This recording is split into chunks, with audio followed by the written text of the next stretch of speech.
One of the most interesting features Apple introduced together with the new iPad Pro is touchpad support and the new Apple Magic Keyboard.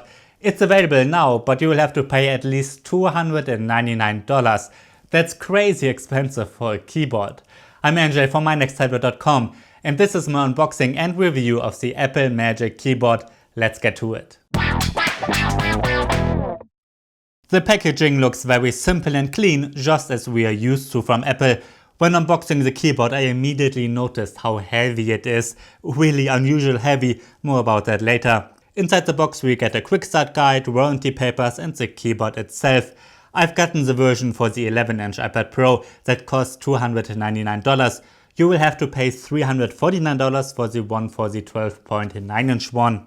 I like the design of the keyboard a lot. It looks very elegant. Apple just knows how to do that. The cover consists of a kind of softer feeling black plastic, which seems to be the same material of the smart keyboard folios. You connect the iPad Pro to the Magic Keyboard using the smart connector and very strong magnets. Due to those strong magnets, the iPad is connected very well. It's surprisingly sturdy. Folded up, the display and back of the tablet are protected, but the sides are free. The iPad can be folded up in several angles and the tablet is hovering above the keyboard. That looks very nice and elegant.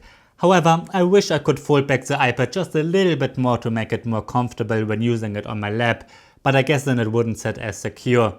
As I said, the Apple Magic Keyboard is surprisingly heavy. That's what it is. It weighs 601 grams and is heavier than the tablet itself.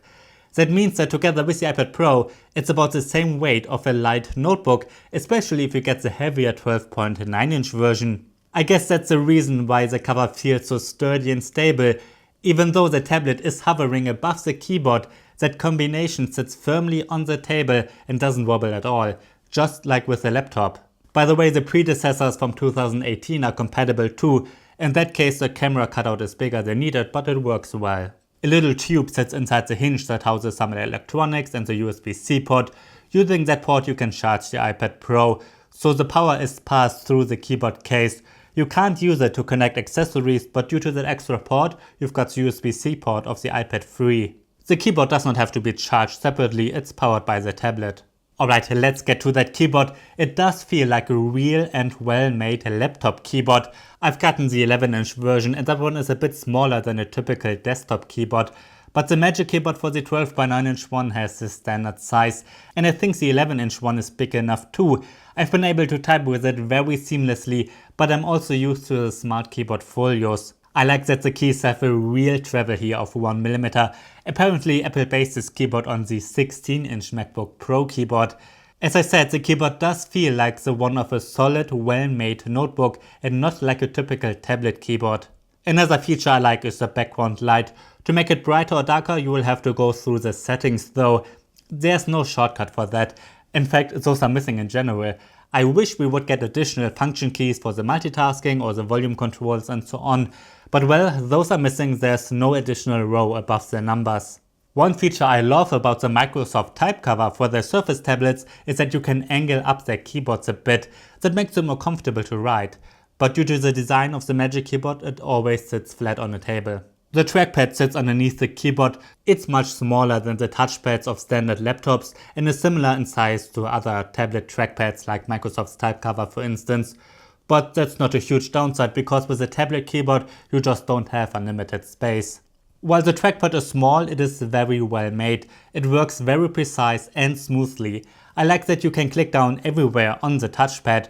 If you want you can change in the settings that you just have to tip the trackpad slightly to click. On the software side, the touchpad is supported very well in iPadOS 13.4. Most of the time the mouse is a small dot, but when you're hovering over text it transforms itself into the text select cursor, and if you're hovering over buttons or apps they get highlighted. To perform a right click you click with 2 fingers at the same time. There are other gestures. When swiping up with 3 fingers you go to the home screen, and if you swipe up a bit slower and hold you access the multitasking view. And when swiping right or left with 3 fingers, you switch to previously opened apps.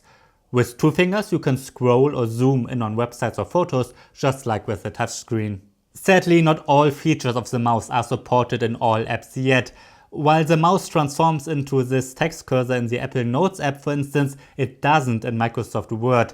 It just emulates the finger there so that you can't select text as easily. I guess it will take a couple of weeks or months until most important apps have implemented the new APIs. If you want to write text with your iPad Pro, you've got to choose between the new Apple Magic Keyboard and the Smart Keyboard Folios now. Both can protect the tablet as a case too, but besides that they are quite different. The Smart Keyboard Folio is much lighter, really a lot lighter. It's around 300 grams compared to around 600 grams. So if you want to travel as light as possible, you've got to get that one. I also like with this keyboard cover that you can fold the keyboard onto the back of the iPad. That way you can use it like a normal tablet without having to take the cover off. It's still protected to a degree, but that's not possible with the Magic Keyboard. If you want to use the iPad like a tablet with that one, you've got to separate it from the keyboard completely. With that being said, the typing compromises you've got to make with the Smart Keyboard Folios are higher. It does not feel as great as the Magic Keyboard. The keys don't have that much of a travel, there's no background light and no touchpad. Sure, the tablet has a touchscreen, but if you're writing and especially editing lots of text, you can jump between paragraphs much easier with a mouse. The Smart Keyboard Folio is too uncomfortable to use it for everyday work 8 hours a day. Instead, I think it's a great travel keyboard if you just need to work a little bit every now and then. And that does work. I've written lots and lots of articles with it. But with the Magic Keyboard you can type comfortably longer. I also think it's a better keyboard for traveling or your sofa if you need to type more. But here again, I think if you're typing text every day for 8 hours straight, you should get a proper desktop class keyboard for your iPad. So what's my final verdict? Well, I think the Apple Magic Keyboard is the best keyboard cover for a tablet you can get right now. The type cover from Microsoft comes very close, but the touchpad of the Magic Keyboard is better and its design is higher end too. Now that doesn't mean that Microsoft's tablet is not better suited for some tasks. This test is just about the keyboards alone. Well, while the Apple Magic Keyboard does have a very premium feeling and elegant design, and the keyboard and touchpad are great, it does have some negative aspects too. I wish I could fold back the iPad a bit more when using it on my lap. The heavy weight is a downside too, especially if you're choosing the iPad Pro for work because it is so light. You've got to keep that in mind. Its biggest downside is the price. $299 and $349 are crazy expensive for a tablet keyboard. Really not just expensive, but crazy expensive. That's way too much. It's not a good value at all if you keep in mind that you can get a good Bluetooth keyboard for around $50. Still, it is a pretty and well executed accessory for the iPad Pro, but if you buy it, the price has to be irrelevant for you. I think I will keep it and test it further because I'm working a lot while traveling, and also I use iPads a lot in cafes, so I can kind of justify it to myself buying it. Still, the price is crazy. Let's see what I will say about it in a year from now.